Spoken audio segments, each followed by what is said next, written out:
June 9 അർദ്ധരാത്രി മുതൽ trawling നിരോധനം ഏർപ്പെടുത്തി കാലാവസ്ഥാ വകുപ്പ്. ട്രോളിംഗ് നിരോധനം പ്രാബല്യത്തിൽ എത്തുന്നതിന് മുൻപേ കാലാവസ്ഥ പ്രതികൂലമായതിനാൽ ഭൂരിഭാഗം മത്സ്യബന്ധന ബോട്ടുകളും ഹാർബറിലേക്ക് മടങ്ങിയെത്തിയിട്ടുണ്ട്.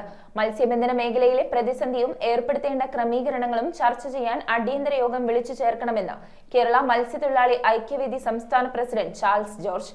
ജൂലൈ 31 വരെയാണ് നിരോധനം ഏർപ്പെടുത്തിയിരിക്കുന്നത്. കൊച്ചി, മുരിക്കുംപാടം, കാളമുക്ക, മുനമ്പം എന്നിവിടങ്ങളിലെ ഹാർബറുകളിലായി ഏകദേശം 1000-ഓളം മത്സ്യബന്ധന ബോട്ടുകളാണ് പ്രവർത്തിക്കുന്നത്. കൊച്ചി ഫിഷറീസ് ഹാർബർ കേന്ദ്രീകരിച്ച് 100-ലധികം ട്രോളിംഗ് ബോട്ടുകളും സർവീസിലുണ്ട്. ഒരു കാലത്ത് 400-ലേറെ ഗിൽനെറ്റ് ചൂണ്ട ബോട്ടുകൾ പ്രവർത്തിച്ചിരുന്ന കൊച്ചി ഹാർബറിൽ ഇപ്പോൾ 200-ഓളം ബോട്ടുകൾ മാത്രമാണുള്ളതെന്ന് ബോട്ടുടമകൾ പറയുന്നു.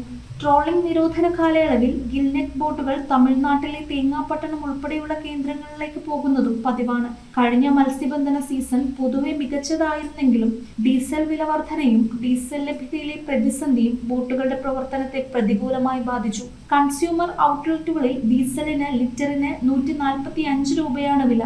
മറ്റു പമ്പുകളിൽ വില കുറവാണെങ്കിലും തിരക്ക് കാരണം അവിടെ നിന്ന് ഇന്ധനം വാങ്ങാൻ ബോട്ടുകാർക്ക് ബുദ്ധിമുട്ടാണ്. പെയിന്റിംഗ്, വലകളുടെ അറ്റകുറ്റപ്പണി, എഞ്ചിൻ റിപ്പയറിംഗ് തുടങ്ങിയവ ഉൾപ്പെടെ ഒരു ബോട്ടിന്റെ വാർഷിക അറ്റകുറ്റപ്പണികൾക്കായി ഏകദേശം 5 ലക്ഷം രൂപ വരെ ചെലവാകുന്നതായും ബോട്ടുടമകൾ പറയുന്നു. ട്രോളിംഗ് നിരോധനം ഇൻബോർഡ് വള്ളങ്ങൾക്ക് ബാധകമല്ലാത്തതിനാൽ അവയും ഔട്ട്ബോർഡ് എഞ്ചിൻ ഉപയോഗിക്കുന്ന വള്ളങ്ങളും ഈ കാലയളവിനെ പ്രതീക്ഷയോടെയാണ് കാണുന്നത്.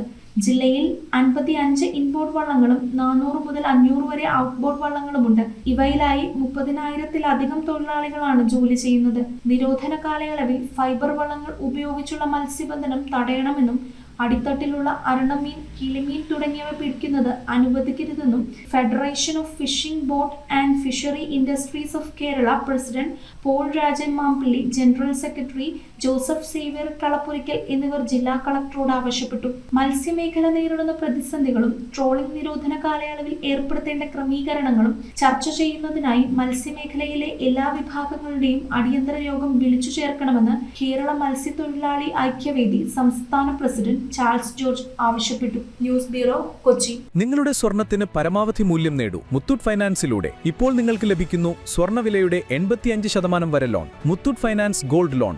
ഇന്ന് തന്നെ നിങ്ങളുടെ തൊട്ടടുത്ത മുത്തൂറ്റ് ഫൈനാൻസ് ബ്രാഞ്ച് സന്ദർശിക്കൂ.